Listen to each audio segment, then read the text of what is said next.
நீங்கள் வந்து ஒரு ஏதோ ஒரு நம்பிக்கையில் வந்து தன்ஷிகா வச்சு இந்த சண்டை காட்சிகள் வச்சு பண்ணியிருக்கீங்க. எனக்கு ரொம்ப பிடிச்ச சண்டை காட்சி வந்து அந்த தேசிய கொடி சண்டை காட்சி எனக்கு புல்லரிச்சிச்சு. ஏன்னா இன்னைக்கு 2 பெண்மணிகள் தான் என்கிட்ட இன்னைக்கு இந்த போர் நடக்குது.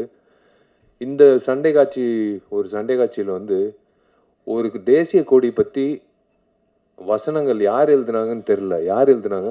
நீங்கள் தான் எழுதுனீங்களா?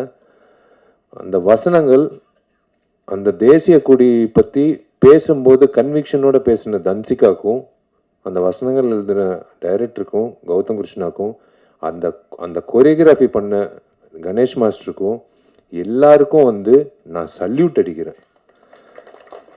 ஏன்னா தேசிய கொடி ஏற்றிட்டு ஸ்வீட்டு கொடுத்துட்டு எல்லாரும் கிளம்பிடுவாங்க வீட்டுக்கு. ஆனால் இந்த தேசிய கொடிய ஃபைட்டு வந்து அப்படியே மைண்டில் நிற்கும். இந்த மாதிரி ஃபைட்டு வந்து யாருமே பண்ணதே இல்லை.